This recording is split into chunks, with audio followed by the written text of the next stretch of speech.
Yes sir. चलिए अब हम लोगों ने जो फैक्टर थ्योरम देखी थी उसका थोड़ा सा एक्सटेंशन देखते हैं।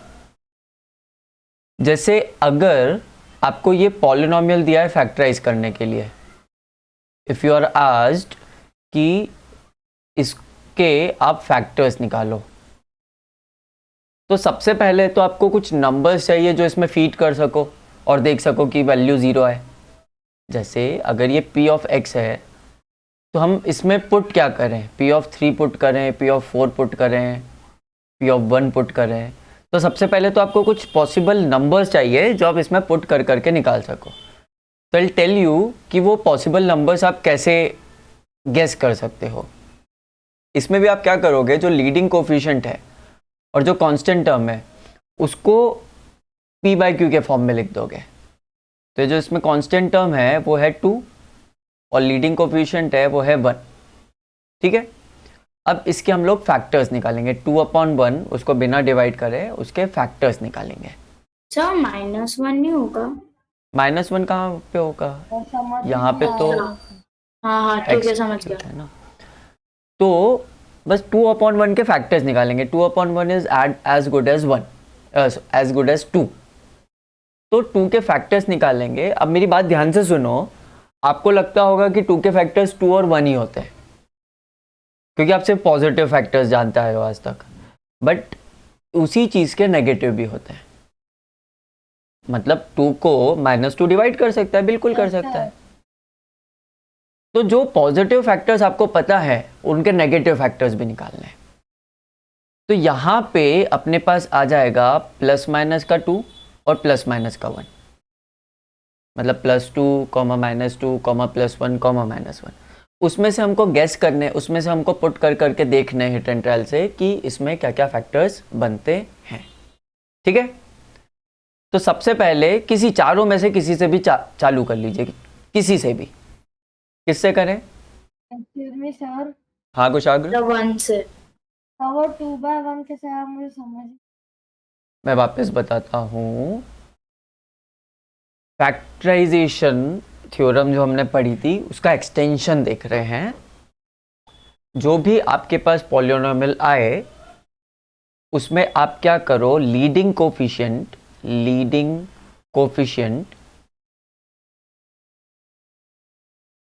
Divided by constant term. उल्टा लिख दिया मैंने, कांस्टेंट टर्म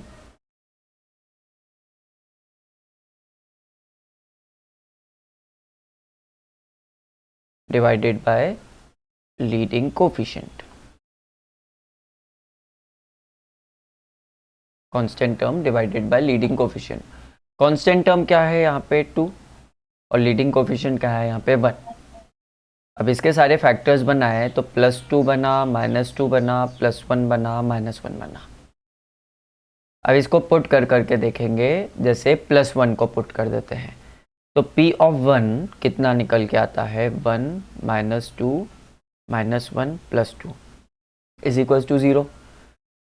मतलब x इज इक्वल्स टू 1। इसका मतलब क्या बोल सकता हूँ मैं, x is equals to 1 is a 0। और इसको ट्रांसफर कर लूँगा तो x - 1 इज इक्वल्स टू 0, तो x - 1 इज अ फैक्टर। तो पहला फैक्टर आ गया x - 1। ये समझ में आया? अब आपके पास दो रास्ते हैं। सर x = 1 है तो x - 1 कैसे आ जाएगा? ट्रांसपोज करो ना बेटा, 1 को इधर लाया मैं तो x - 1 बना। क्लियर? Yes sir. पक्का? सर तो मतलब ये आंसर आ गया x - 1। एक आंसर आ गया, एक आंसर आ गया। सर एक बार फिर से रिपीट कर दो। दूसरे में सेम प्रोसेस है, दूसरे में समझ लो। अब मैंने x इज इक्वल्स टू 1 तो यूज़ कर लिया, हो गया। अब तीनों में से कोई और उठा लो, कोई सा भी, -1 उठा लो। p ऑफ -1 जब अपने रखा तो क्या आएगा पॉलिनोमियल, -1 का क्यूब। इसको देखते जाना और इधर मैं करते जाऊंगा। मेरे को आंसर नहीं चाहिए, मेरे को आंसर नहीं चाहिए, मैं बता रहा हूँ। इसको देखते जाना, मैं यहाँ पे सॉल्व करते जाऊंगा। -1 का क्यूब -2 इंटू -1 का स्क्वायर -2 इंटू -1 का स्क्वायर माइनस ऑफ -1 प्लस 2। ये समझ में आया? पॉलिनोमियल में मैंने -1 डाल दिया। -1 का क्यूब होता है -1। इस चीज़ का आंसर आएगा -1 का स्क्वायर 1 हो जाएगा, इसका आंसर आएगा -2, इसका आंसर आएगा +1, इसका आंसर आएगा +2। तो इसकी पूरी वैल्यू हो गई 0। तो P ऑफ -1 भी 0 रिजल्ट दे रहा है, मतलब x is equal to -1, that is x plus 1 is equal to 0। तो x प्लस 1 भी फैक्टर हो गया और पहले x माइनस 1 फैक्टर था। अब दो टर्म्स और बची है। अपना क्यूबिक पॉलिनोमियल है तो ज़्यादा से ज़्यादा कितने जीरोस आ सकते हैं इसके? ज़्यादा से ज़्यादा 3। क्यूबिक पॉलिनोमियल मतलब ज़्यादा से ज़्यादा 3 जीरोस। तो अब मैं -2 और +2 में से कुछ डाल के देख लेता हूँ, किसी को भी डाल के देख लेता हूँ। फॉर एग्जाम्पल मैंने -2 को पुट, कोई सा भी डाल के देख लो, -2 को पुट करके देख लिया। P ऑफ -2 डालूंगा तो -2 का क्यूब -2 इंटू -2 का स्क्वायर माइनस ऑफ -2 +2, तो ये हो गया -8, ये भी हो जाएगा -8, ये हो जाएगा +4, ये हो जाएगा +2। It is not equal to 0। तो P x is equals to -2 factor नहीं हुआ, 0 नहीं हुआ। अब हम लास्ट वाला ट्राई कर लेते हैं, +2। P ऑफ +2, P ऑफ +2 जब हम ट्राई करेंगे तो 2 का क्यूब -2 इंटू 2 का स्क्वायर माइनस x की वैल्यू 2 +2, 8 -8 -2 +2, ये 0 आ गया। मतलब ये है, मतलब 3 फैक्टर्स कौन कौन से आए? 3 फैक्टर्स कौन कौन से आए? 3 फैक्टर्स आए x -1, x +1 और लास्ट वाला x is equal to 2, x is equal to 2 मतलब x -2। ये 3 फैक्टर्स आए हैं। तो दिस इज योर आंसर। ठीक है, इसके आगे k लिख दोगे तो कंप्लीट हो जाएगा। तो मुझे एक चीज समझ नहीं आया कि अपन ने 3 क्यों लिखी टर्म? माइक थोड़ा सा पास में लाके बोल बेटा। सर अपन ने 3 टर्म्स क्यों लिखी है? x -1, x +1 और x -2। और 2 आया था तो वो तो समझ में आ गया कि x -2 कैसे आया, पर अपन 2 टर्म्स भी तो लिख सकते हैं ना, x प्लस x -2 और x -1। मैं वापस समझाता हूँ, अगले वाले में समझाता हूँ, अगले क्वेश्चन में समझाता हूँ, आपको पूरा क्लियर हो जाएगा। वापस समझाता हूँ मैं।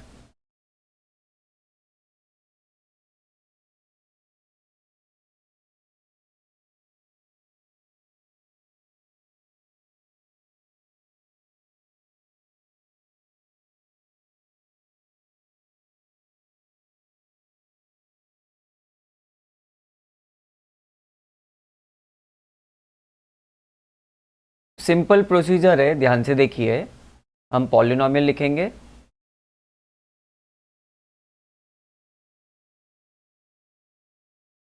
साइड में कुछ काम करेंगे। साइड में क्या काम करेंगे कि leading coefficient constant term divide by leading coefficient. तो यहाँ पे क्या बनेगा, -1 कांस्टेंट टर्म है डिवाइड बाय लीडिंग कोफिशिएंट 2।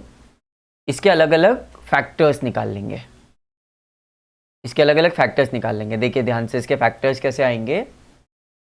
सबसे पहले ऊपर वाली टर्म के फैक्टर आएंगे +1 और नीचे वाली टर्म के फैक्टर आएंगे +1b और +2b। एग्री करते हैं? अब इनका कॉम्बिनेशन बैठाएंगे हम। +-1 क्यों आएंगे नीचे? न्यूमरेटर का अलग फैक्टर निकाला मैंने, डिनोमिनेटर के अलग फैक्टर्स निकाले। नहीं सर, वो तो ठीक है कि डिनोमिनेटर के अलग निकाले, पर +-1 डिनोमिनेटर में कैसे आ जाएगा? इसका तो सिर्फ +-2 ही आएगा। बेटा 2 के फैक्टर्स क्या क्या होते हैं? 1 और 2। 1 और 2। पर वो कौन से फैक्टर्स होते हैं? आपने जब फैक्टर्स बचपन में करे हैं तो आपने सिर्फ पॉजिटिव फैक्टर्स करे थे, पॉजिटिव इंटीजर्स, मतलब होल नंबर्स करे थे, फैक्टर्स। जैसे अगर मैं बोलूँ कि फाइंड द फैक्टर्स ऑफ 10, तो आप ये बोलोगे, है ना? Yes sir. अब मैं पूछ रहा हूँ फैक्टर्स का मतलब क्या होता है?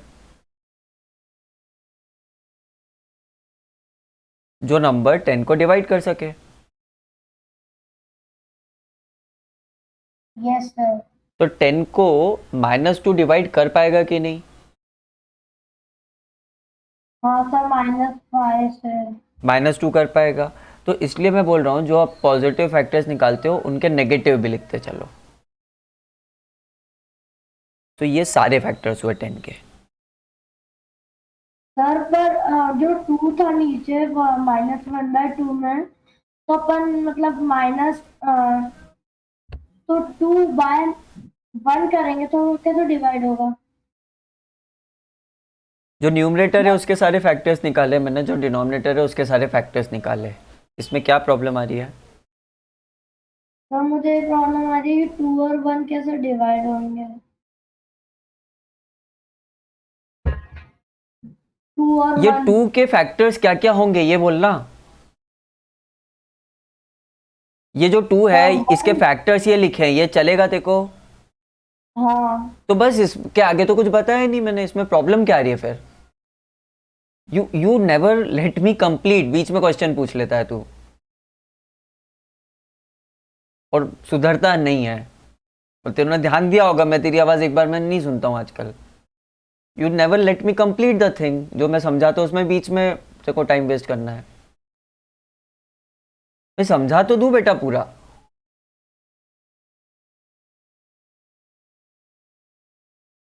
अरे हाँ ना तो बोल, समझा दूं पूरा।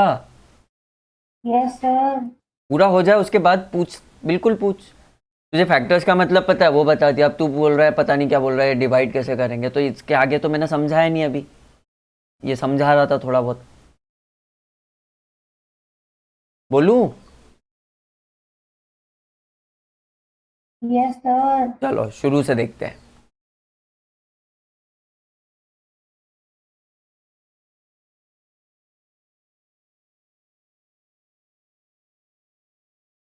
आपका पॉलिनोमियल ये है।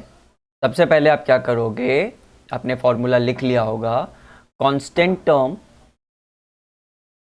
Divided by leading coefficient.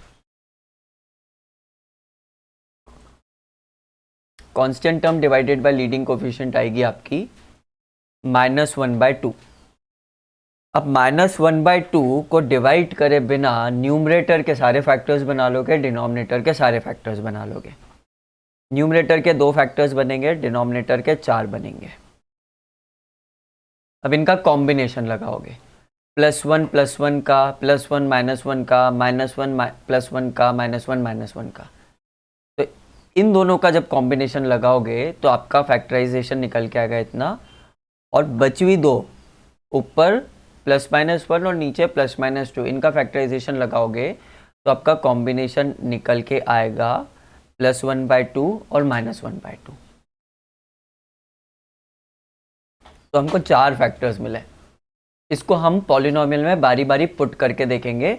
हमको 3 चाहिए मैक्सिमम, मैक्सिमम 3 चाहिए जो सेटिस्फाई कर दे value. Let's start from the simplest 1। तो मैंने P ऑफ 1 रखा, P ऑफ 1 की वैल्यू 0 आ जाएगी। एग्री करते हो? कुशाग्र आप भी बेटा एग्री करते हो? हाँ सर। P ऑफ 1 की वैल्यू 0 आ गई, तो मैं बोल सकता हूँ कि x की वैल्यू 1 रखने पे पॉलिनोमियल 0 आ गया। ट्रांसपोज करके मैं बोल सकता हूँ कि x-1 फैक्टर हो गया। Yes sir. अब मैं -1 रखता हूँ।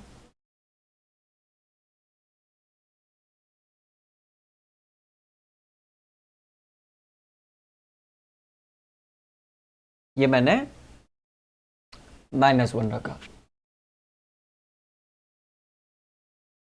देख लो हाँ सही। सर, आ जाएगा 0। इसमें भी 0 आ रहा है।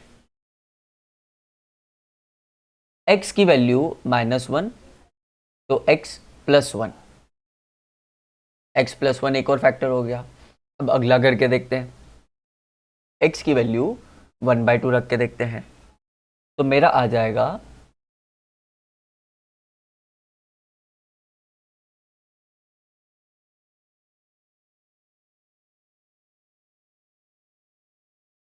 तो 1/4 + 1/4 1/2 हो गया, और ये -1 -1 -2 हो गया। तो ये 0 नहीं आया, तो इससे फैक्टर नहीं बना पाया मैं। अब आखिरी जो बचा है उसको पुट करके देख लेता हूँ। p सर वो ऑफ तो आ ही जाएगा ऑटोमेटिक। -1/2, इसको पुट करके देख लेता हूँ। तो ये आएगा 2 इंटू -1/2 का क्यूब -1/8 हो जाएगा, प्लस -1/2 का स्क्वायर 1/4 हो जाएगा, -2 इंटू -1/2 -1। इसको बहुत ध्यान से सॉल्व करना पड़ेगा। ये टर्म हो जाएगी -1/4, ये +1/4 है, एक दूसरे से कट जाएगी। फिर ये टर्म हो जाएगी माइनस माइनस प्लस, 2 कैंसिल, तो +1 और फिर -1, तो पूरी चीज़ इज इक्वल टू 0 हो गई। p ऑफ -1/2 0 हो गया। ठीक है, तो ध्यान से देखो इसका फैक्टर कैसे बनाऊंगा। x की वैल्यू -1/2, तो इसको जब ट्रांसपोज करूंगा तो पहले 2 को ले आता हूँ, 2x इज इक्वल टू -1,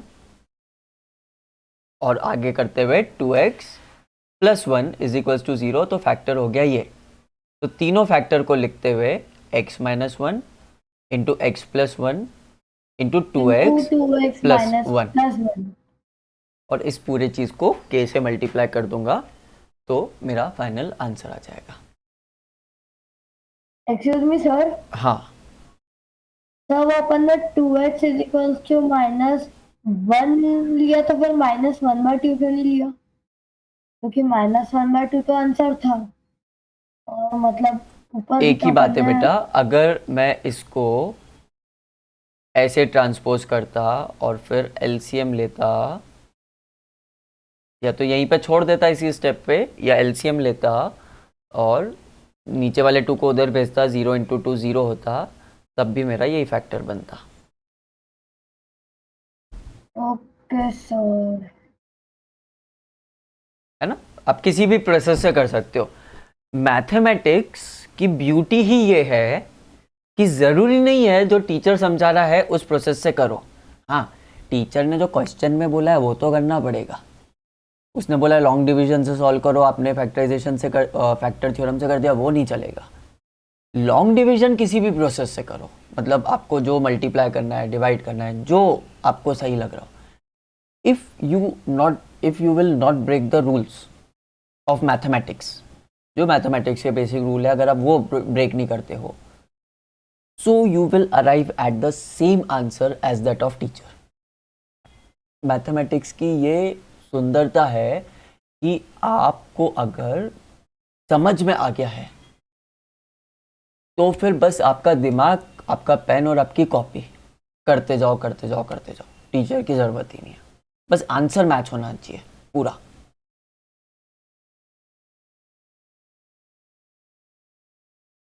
ठीक है, एक और करके बता देता हूँ, फिर आपको प्रैक्टिस तो करनी ही है।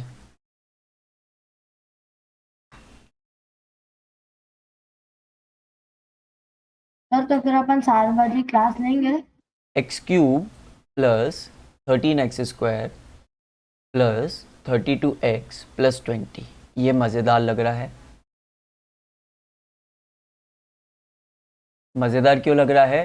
क्योंकि कांस्टेंट टर्म बहुत बड़ी है, उसके फैक्टर्स कितने सारे बनेंगे। क्या रेशियो बनाते हैं अपन? Constant term upon leading coefficient. Leading coefficient 1 है, उसको मैं नहीं लिखूं तो भी चलेगा। अब इसके फैक्टर्स, 20 के फैक्टर्स पॉजिटिव नेगेटिव दोनों में, देखो कितने सारे बनेंगे।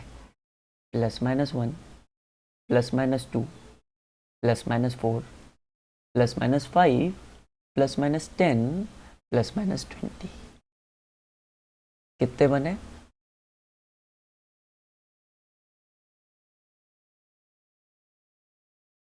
सर 6।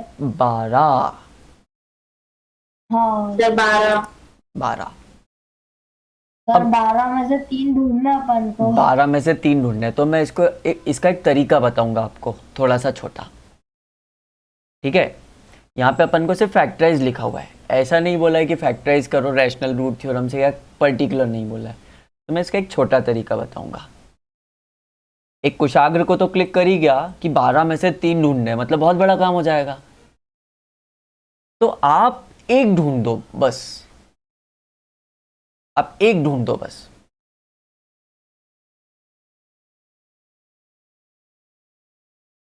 शुरू से चालू कर लो 1 से, तो सबसे इजी पड़ता है। P ऑफ 1,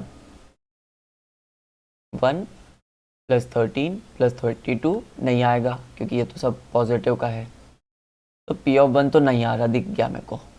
आपको भी दिखा क्या? P ऑफ -1 ट्राई करते हैं। -1 प्लस 13 माइनस 32 प्लस 20, ये हो सकता हो जाए। 13 और 20 33, और ये -1 और -30, और ये हो गया -33 0। तो P ऑफ -1 बैठ गया, मतलब आपका एक फैक्टर बन गया x+1। x+1 कैसे बैठा?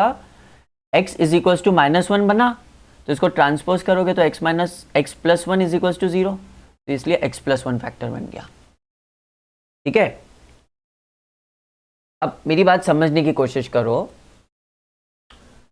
जैसे अगर मैं बोलूं कि 63 के फैक्टर्स निकालने, और आपको अभी नहीं मतलब आपको पता है कि 63 का एक फैक्टर 3 है, बाकी आपको क्लिक नहीं कर रहे, सपोज ऑब्वियसली कर रहे हैं, सिंपल सा नंबर है, बट आपको पता है कि एक फैक्टर 3 है, तो आप क्या कर सकते हो? आप डिवाइड करके आंसर निकाल दो और 21 के फैक्टर्स निकाल दो और वो इसमें अटैच कर दो, तो 63 के सारे फैक्टर्स हो जाएंगे। समझ में आया कुछ आगे? जैसे एक फैक्टर निकल गया, उसको डिवाइड करके जो आंसर निकला, एक फैक्टर निकल गया, उसको डिवाइड करके जो आंसर निकला, तो जो आंसर निकला उसके फर्दर फैक्टर्स निकाल दो, तो बेसिक टर्म के सारे फैक्टर्स हो जाएंगे। क्लियर हुआ कुछ आगे? सारे 63 का क्लियर हुआ, पर वो x+1 से क्या अब करेंगे इसके वो समझाते clear हैं अपन को। ये बड़े से पॉलिनोमियल के फैक्टर्स निकालने हैं, और दिक्कत ये आ रही है कि ये इतने सारे टर्म्स बन रहे हैं यहाँ पे, जिनको एक एक को पुट करके देखना है। तो या तो एक एक को पुट करके देखो, वो भी एक प्रोसीजर है, but it will take 10, 12, 15 minutes, it might take more than that also. आपकी किस्मत, आपने कौन सा उठा के पुट करा। तो दूसरा क्या तरीका है कि जो आपका पॉलिनोमियल है उसको आप डिवाइड कर दो जो आपका फैक्टर है उससे। समझे? मतलब जो आपका पूरा पॉलिनोमियल है x³ प्लस 13x², इसको डिवाइड कर दो x+1 से। जल्दी से डिवाइड कर देता हूं मैं।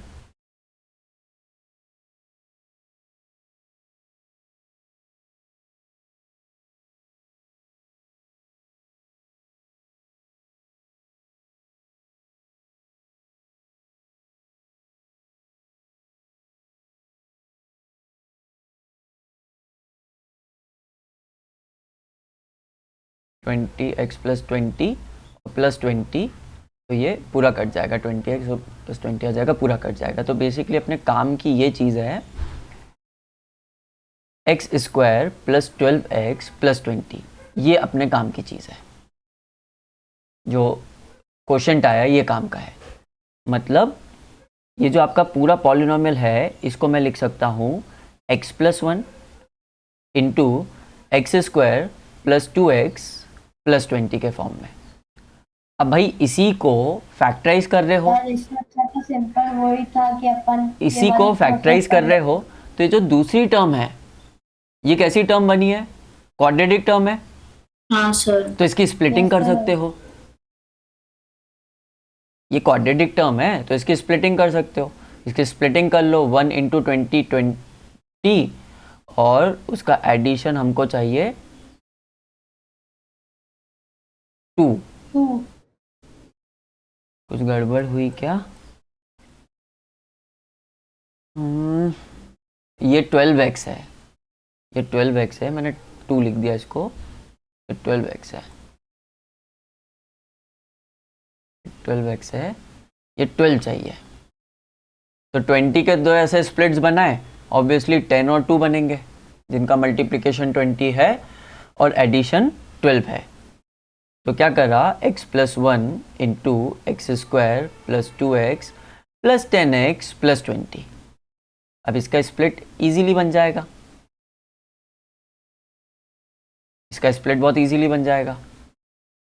x कॉमन लिया प्लस 10 x प्लस 2, तो ये पहला हो गया x प्लस 1, दूसरा हो गया x प्लस 10 और तीसरा हो गया x प्लस 2। ये 3 फैक्टर्स बन गए। अब देखो, अगर आप उसमें जाते तो आपको -10 तक जाना पड़ता, जो आपके फैक्टर्स बने थे ना उसमें जाते तो आपको -10 तक जाना पड़ता, तब भी मिल जाता, बट -10 तक आपको ट्राई करते करते जाना पड़ता। समझ में आया ये? तो इसमें तो 2 बड़ी बड़ी प्रोसेस करनी पड़ती है, लॉन्ग डिवीजन भी और स्प्लिटिंग वाली भी। हाँ, बट कैलकुलेशन है ना, तो एक बार थोड़े क्वेश्चन 20-25 क्वेश्चन आपने प्रैक्टिस कर लिए ना तो फिर बड़ा नहीं लगता। जैसे मुझसे क्यों हो रहा है इतनी तो बहुत जल्दी, जल्दी क्योंकि हो मेरी जाता इतनी है। प्रैक्टिस हो गई है।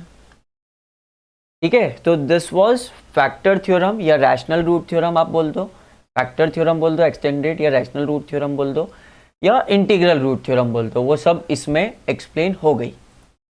ओके, इसकी प्रैक्टिस कीजिएगा और